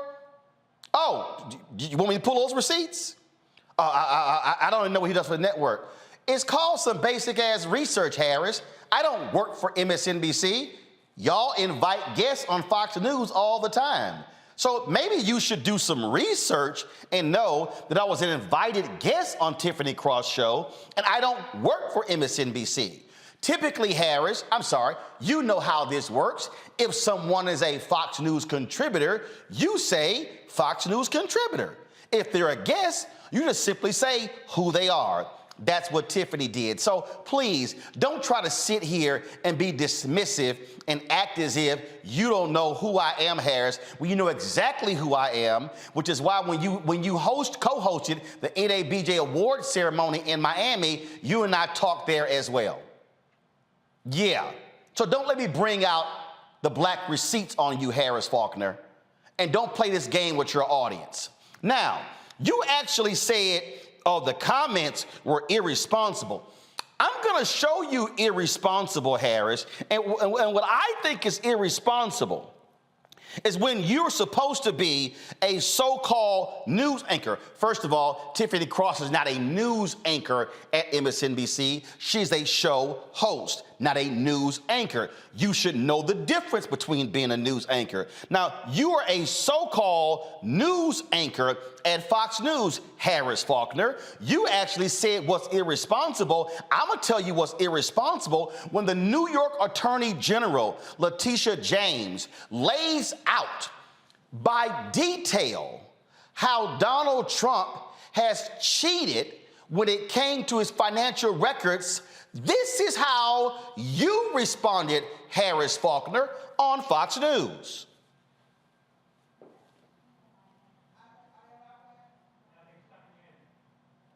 All right, try it now. Okay, hold on. I'm going to reset it. Let me reset it. Here we go. Check this out, y'all. New York State Attorney General has just announced a rather lengthy and detailed layout of the lawsuit that she is putting against Donald Trump, former president. Some of this is really inside baseball unless it's your tax dollars in New York. And some people may even accuse it of being political because we're 48 days away from the midterm elections. And both presidents, the current and the past, are certainly being looked at to help candidates out. So we'll see how this plays out. We're certainly going to cover it, and we'll bring you highlights as they happen. But the big headline in all of this is the lawsuit by the state of New York today, just announced by Letitia James. I'm sorry, Harris, can you please explain to me how in the hell that was inside baseball? I mean, you literally just said inside baseball. How was it inside baseball? And then you say, well, you know, man, it was your tax dollars. I mean, so you're in New York, it doesn't affect you. That was actually a news story.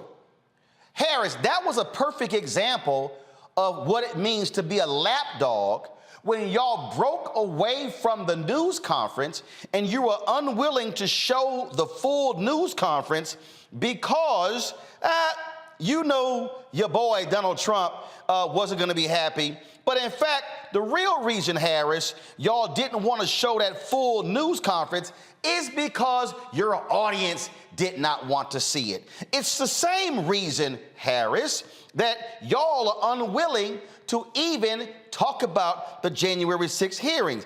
In fact, Harris, being a so-called news anchor, I would think that you would be calling out your fellow Fox News colleague, Tucker Carlson, who literally right here, this is from Media Matters website, where he was proud of the fact that Fox News is hiding the January 6th hearings from its audience. Oh, interesting. Can y'all cue up Harris's comments again, please? Cue the part, because I really want to hear where she talked about, oh my goodness, the violence and how people have been hurt in this country. Please, let's hear that again, since Harris is so concerned about political violence in this country when she mentioned someone who was arrested for trying to kill a Supreme Court justice. You know, that kind of talk is so irresponsible. There are things that are going on. We've had Find me some justice January on the Supreme 6th Court video with an assassination attempt in this country. We've had things that could tip us off into a situation that we don't want on September 3rd. Tiffany Cross, an anchor at that network, and then one of her guests, I guess, Roland Martin, I don't even know what he does there, talking about how we're on the brink of something. Let's talk about what we can do to take down the level of hate in the conversation. And comparing things to Hitler. You want to take down the level of hate in this country? Well, hell, Harris, why don't you call out your own network? Your own colleague is proud of the lack of coverage on January 6th. Oh, Harris, shall I remind you of what happened on January 6th? Shall I remind you of the political violence? Shall I remind you of the police officers who were beaten on that particular day? Shall we remind you how Republican and Democratic lawmakers were terrified of the folks who were storming the U.S. Capitol? But your colleagues at Fox News, they have labeled it a walk in the park. They've said it was just a tour. That's how they've labeled it. That's interesting, Harris, because guess what? Go to my iPad. This is today, Harris. Kyle Young, a 38-year-old Trump fan who brought his teenage son along as he assaulted then D.C. police officer Michael Fannin and another officer at the Capitol on January 6th, was just sentenced to more than 7 years, 86 months in prison. Do you mean that violence, Harris? Your network won't even show the hearings in prime time. Your network, Harris, is the greatest lapdog in America for Donald Trump and the Republican Party. The folks who sign your check, Harris, sucks up to Trump and MAGA. In fact, you employ them.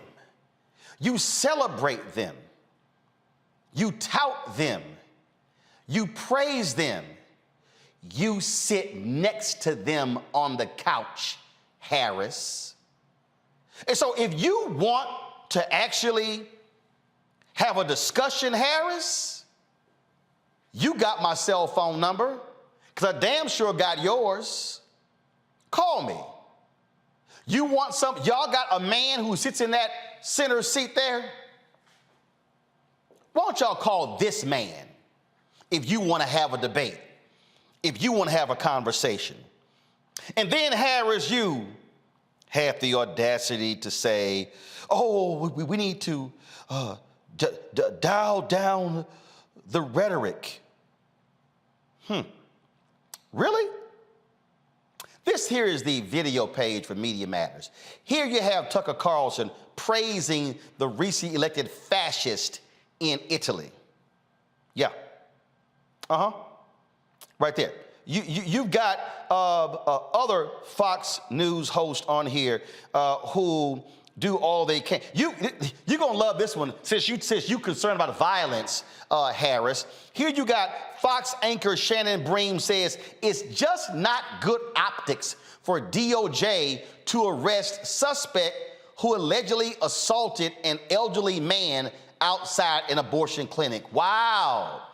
Harris Faulkner is concerned about the violence in America, but one of these so-called news anchors at Fox News says it's not good optics to arrest somebody who assaulted someone. Last I checked, I thought y'all were the Law and Order Network.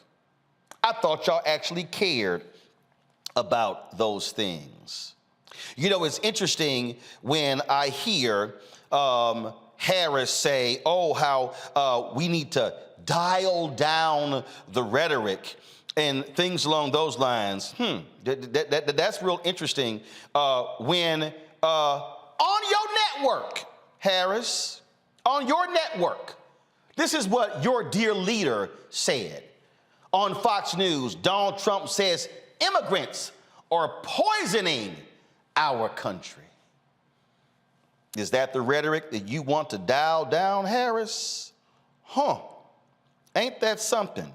Jesse Waters calls the homeless an invasive species. Dana Perino says we should involuntarily commit the homeless. Is that the type of language you want to dial down? Oh, here we got one. Jesse Waters calls union president a vicious woman. I don't recall you saying a damn thing about any of them. In fact, Harris Faulkner, you got Will Cain, who I used to destroy on CNN with his ridiculous ass arguments. This is what he said about Congresswoman Ilhan Omar. She is a real parasite on our political system. Please, Harris, can you show me the transcript where you have criticized them for the language? Oh, it probably doesn't exist, Harris. In fact, since Kaylee, since your grossly unqualified self wants to talk about lapdogs, I told y'all you gotta be a lapdog when your network employs Donald Trump's daughter-in-law. This is Donald Trump's daughter-in-law on Fox News, paid by Fox News, talking about AG Letitia James, who is going after her husband. Fox contributor Laura Trump, bloodthirsty New York AG Letitia James caused children to die by shutting down the illegally self-dealing Trump Foundation. Y'all, the Trump Foundation was self-dealing and she actually trying to pump it up. And then she said, oh, it caused children to die. No, the only thing that died was Donald Trump not being able to use foundation money to pay for portraits of himself. See, folks, what I need y'all to understand is there is no greater lapdog for the entire Republican Party, for the conservative movement, and for Donald Trump than Fox News. And Harris Faulkner, you are a gross disappointment for the comments that you made. First of all, you couldn't even do basic journalism and fact check what my role is, because one doesn't exist at MSNBC. So that's one. Two, you are sitting next to somebody. You really should be mad. You really should be mad to say, how am I sitting next to a grossly unqualified person who prior to becoming press secretary was nothing more than an airhead, talking head at CNN, and the only reason she was hired at CNN because she was sitting here touting Donald Trump? You really should say, as a journalist, a so-called journalist with credentials, it's embarrassing that I have to sit next to Kayleigh McEnany every single day as a co-host on Outnumbered. Harris and Kayleigh, the next time y'all want to talk about someone being a lapdog, and someone being irresponsible, I suggest you go to your nearest mirror. I'm done.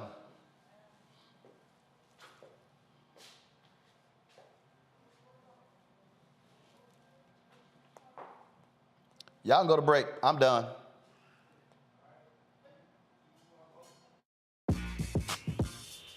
When we invest in ourselves, our glow, our vision, our vibe, we all shine. Together. Hi, I'm Dr. Jackie Hood Martin, and I have a question for you. Ever feel as if your life is teetering and the weight and pressure of the world is consistently on your shoulders? Well, let me tell you, living a balanced life isn't easy. Join me each Tuesday on Black Star Network for A Balanced Life with Dr. Jackie. We'll laugh together, cry together, pull ourselves together, and cheer each other on. So join me for new shows each Tuesday on Black Star Network, A Balanced Life with Dr. Jackie. When we invest in ourselves, we all shine. Together, we are Black beyond measure. Hi, I'm Vivian Green. Hi, I'm Wendell Pierce, actor and author of The Wind in the Reeds. Hey, yo, Peace World, what's going on? It's the Love King of R&B, Raheem Devon, and you're watching Roland Martin, Unfiltered.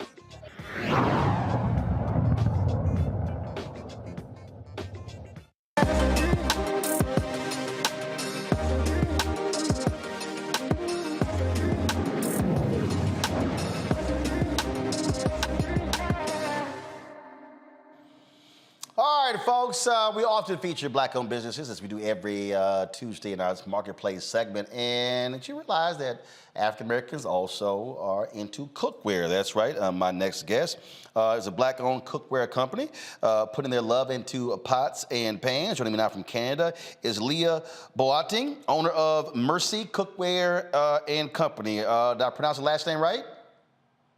Yes, you did. All right, then. So, Leah, so how did this start where y'all like, you know what? We need to have our own cookware. Were you not satisfied with some pots and pans you had? Thank you so much for having me on this show, Mr. Martin. I started this business about 3 years ago, but prior to starting this business, my mom was always into cookware and had retired about 20 years ago. And so this was something that we always did and kept in the family. So it only made sense that I bring it back. Oh, wow. And so, So in terms of building it, again, I mean, it's just not natural for someone to go, hey, we want our own line of cookware. So what started it? Was it again unhappiness with different different wares? So what caused us to say, you know what, we're going to do our own thing? In Canada, we don't have a lot of variety when it comes to cookware. And when you would find cookware, it wasn't big enough or heavy enough to be able to cook the food that we're into. And so it made sense for me to bring it back, because when my mom did this business, we were able to manufacture bigger sizes, heavier bottoms for cooking heavy duty meals, right? So that's most of the reason why we were not happy with what was on the market. It was hard to find something that was good enough or the quality matched up to what we wanted. Well, and that's the thing that I noticed. I mean, it's a fairly, even this small one is fairly heavy in the handles as well. And as somebody who cooks occasionally, I used to cook a lot more. My brother's an executive chef. My dad is also who cooks a lot and is a chef. And so you can always tell a nice product, especially with pots, based upon the thickness, whether you're talking about the handles, but also the pot itself. Yes, and we made sure that they're efficient so that when you're using them, you don't have to worry about the handles also heating up. They're very efficient and durable. So all you need is a little bit of heat when you're cooking with it. We wanted to make sure that we put something on the market that our people can also use and they can be proud of and have it forever. All right, then let's go to questions from the panelists. Randy, you first. It really sounds as if you created a product that addresses, our culture and the types of foods that we like to eat. I like, is it more, it's better for making roux and stews, and is that what you're saying? Yes. So I'm from Ghana, West Africa originally, and most of our foods takes at least an hour or two to cook.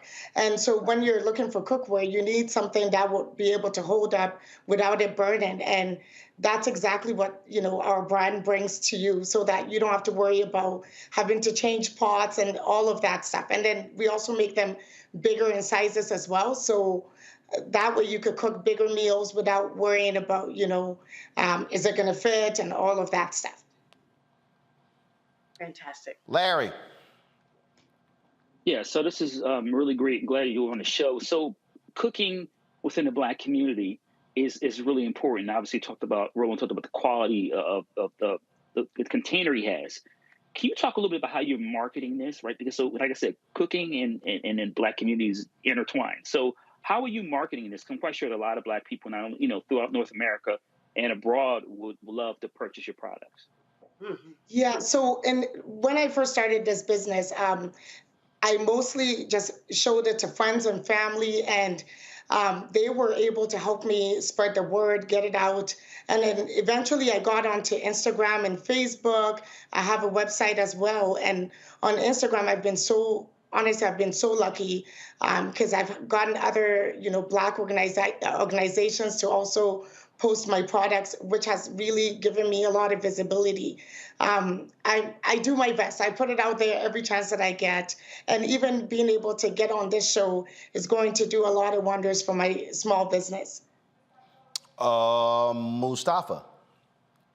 Yeah, well, congratulations on the business so far. I would ask you if it's good to cook banku in, but I'll leave that question for later. Do you do the manufacturing there in Canada, or is it done someplace else in the creation of the ware that you have? No, I manufacture them in China currently. We're still looking for a manufacturing company. There's only one in Canada, and we haven't been able to strike a deal with them.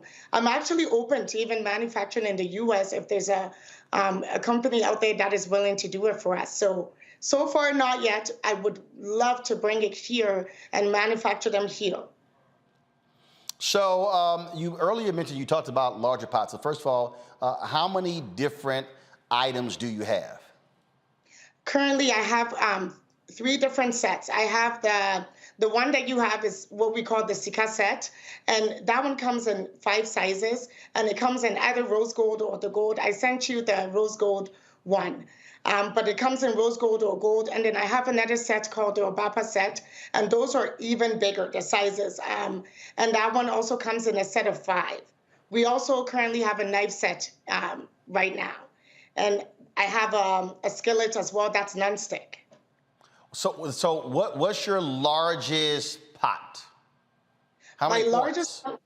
Okay, my largest one is 32 centimeters. And, when it comes to liters, that could fit about 17 liters of water or liquid, right? And so, like, if you were cooking with that pot, you made, let's say, rice or any kind of dish in there, you could feed at least 50 people.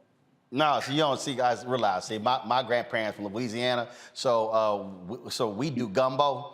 And we don't do this, I can't even imagine making gumbo in this little bitty pot right here. This little bitty ass pot won't do it for us. So when we do gumbo, we make large pots of gumbo. So I've got at home right now a 20-quart pot. I've got 2 40-quart pots of gumbo. And my brother has a 60-quart pot. We got to do that one outside, though. Can't use that one on the inside. So that's why I'm asking when it comes to making gumbo, that's how we look at it. We don't even think about those mid-sized pots. We like, yo, what's the largest one you got? No, and these ones are they're pretty large. Usually, like if you have pots, you have about a family of 10, you would feed them easily and have some left over. So it's pretty big. Nah, Doc, you don't know my family. You just actually said got some leftovers. Baby, ain't gonna be no leftovers. First of all, 10 people, that ain't even a small get together for my family. I come from a very large family. We were born and raised Catholic. They believed in procreation. So I'm I'm one of 42 grandchildren, something like 80, 90 great, about 130, 40 great. So we need the largest pots to make all that rice for the gumbo. So, this is awesome. Now, can folks, where can they go? If someone wants to order them online, where can they go? You can find them on my website at mercycookware.com. It's MERSI cookware.com. All right, folks, if y'all go to mercycookware.com, use the promo code Roland10. Roland10, what is that, 10% off? Yes, please. All right, so y'all use the promo code Roland10. And again, y'all, I'm telling y'all, I do cook occasionally, and this is, and I've held a lot of pots. I cannot stand thin pots. So tell me this here, with these handles here, this also drives me crazy. I hate pots when the pot is hot. The handles are also hot, which is the stupidest thing in the world to me, because you would think you don't want the damn handles. Randy's shaking the head. You don't want the damn handles to be hot. So the material here, is that different? So when the pot's hot, the handles are not hot? Yes, the handles do not get hot, just the pot. And even at the very top, it's not going to be hot. It's only at the bottom where it's cooking that is going to be hot. Really? Wow, because some other ones, when that heat goes through, it's literally the bottom, the whole, all around here, and you're afraid to even touch it. No, not these ones. So in terms of when it came to the construction of it and the pots being created, who was the brainchild behind that?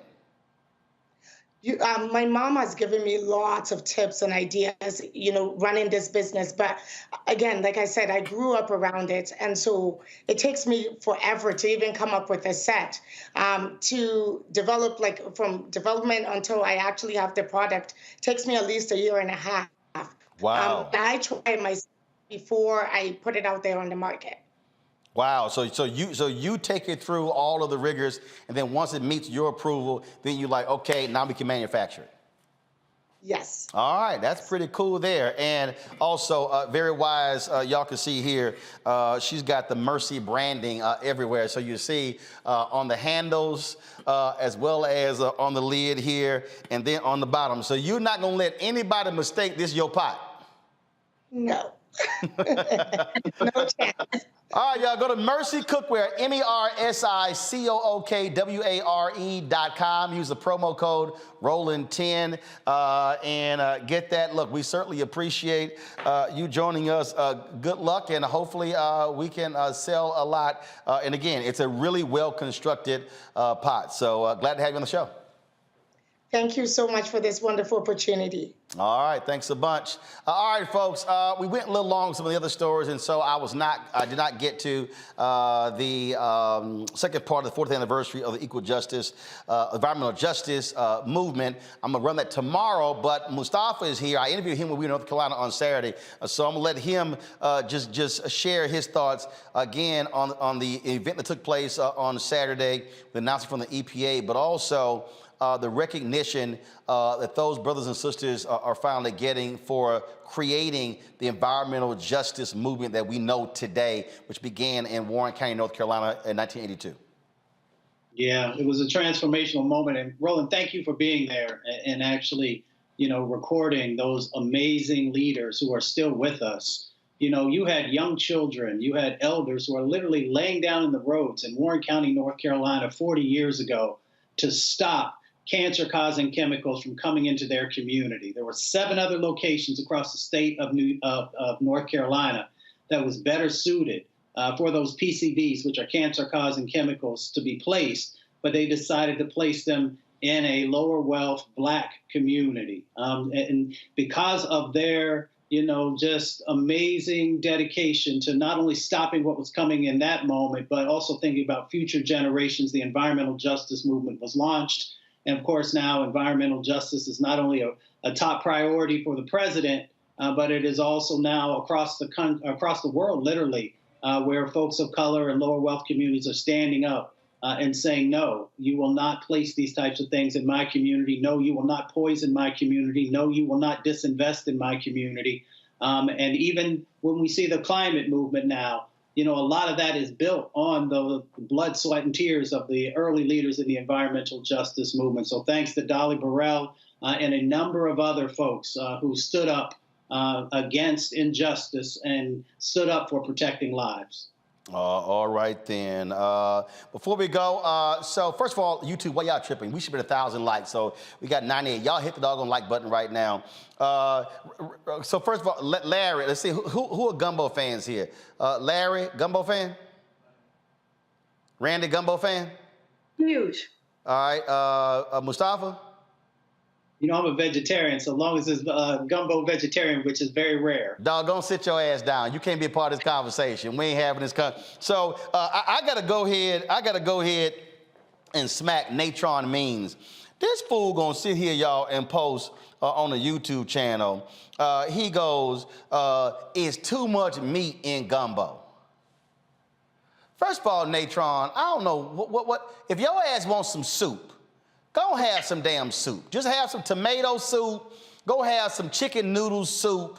But here's the deal, okay? When it comes to gumbo, and I'm gonna see how to like their gumbo. For me, all right, I prefer andouille sausage, chicken, shrimp.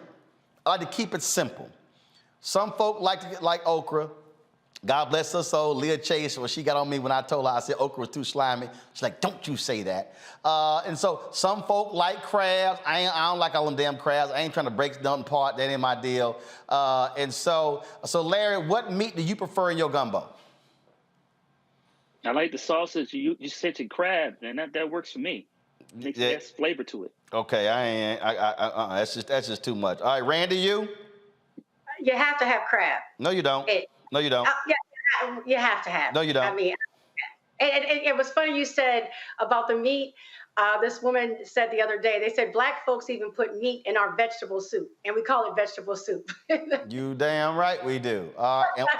And Mustafa, we ain't talking to you, so you can't. So Mustafa, we have a gumbo. You just gonna have some tomato soup because we ain't about to sit here and about to spend no damn time on no little vegetarian gumbo pot. That ain't even. If you want a vegetarian gumbo pot, you could just eat the root. Because normally we'll use the Holy Trinity, green onions, onions, celery. That's what you can go ahead and do. But see, I think Natron's problem is he probably cheap. See, you can always tell cheap ass people based upon how they make gumbo. See, cheap ass folk, okay, they short shrift you on the shrimp and they short shrift you on the sausage. That's the one thing I cannot stand when it comes to cheap folk in gumbo. So, Natron, you go and get you a second job, do something, and stop having that cheap ass gumbo talking about one meat in there. No, that ain't. Again, when I make that 20-quart pot, look, it's gonna be at least 10, 15 pounds of shrimp. Because here's one thing, you ain't gonna never eat my gumbo and say, oh, I only got one piece of sausage or one shrimp in my bowl. That ain't gonna happen. So Natron, get the hell off my timeline talking about one meat is enough for gumbo, because you clearly done lost your mind and showing you broke. All right, that's it. Larry, Randy, Mustafa, I appreciate it. Thank you so very much, folks. Thank you for joining us. Y'all hurry up, get to 1,000 likes. Y'all taking too damn long, okay? Y'all making me have to say that. I shouldn't have to be saying that every single doggone day. The moment you log on YouTube, you should hit the doggone like button. It's log on, click. You should hit the like button before you start running your mouth posting something, okay? So hurry up, get to 1,000 before I sign off. All right, folks, if you want to support us in what we do, please download the Black Star Network app, Apple phone, Android phone, Apple TV, Android TV, Roku, Amazon Fire TV, Xbox One, Samsung Smart TV, and of course, we want you to join our Bring the Funk fan club. Your dollars make it possible for us to do what we do, for us to be able to cover the stories that matter to you. And so, look, it's important for you to support us. Our goal is very simple. We've got to raise, y'all, $100,000 each month for our expenses and what we do. And so we want y'all to support us in doing that. And so please, that requires 2,000 people giving on average $50 this month. And that is, we only got, a few days left in this month. And so please send check and money orders to P.O. Box 57196, 57196, Washington, D.C., 20037-0196. Cash App is $RM Unfiltered. PayPal is R Martin Unfiltered. Venmo is RM Unfiltered. Zelle, Roland at RolandSMartin.com. Roland at RolandMartinUnfiltered.com. And so that's John Bring the Funk Fan Club. Every Friday we run the names of the folks who've given. And so you want to be sure to add your name to the list. Henry, go ahead and get a shot of this. So y'all seen me have this the last couple of days. My man, Donnell Rawlings, the comedian, sent me his candles. So, Donnell, Ashy Larry. So he's got his own line of candles. I sent him a photo from yesterday. And so here you see black ash. That's right. Hand-poured scented candles made in small batches in the USA, soy wax. And so I told Donnell, go ahead and send it to me. Let me turn it that way. There we go. I told him to send it to me, and so we'll feature his candles on the show. And they actually smell good. So I know Donnell don't smell good, but the candles smell good. So thank you. So Donnell, I mean, maybe you ought to bathe in what y'all made the candles with. All right, that's it for us. I'll see y'all tomorrow. Y'all take care. Holla!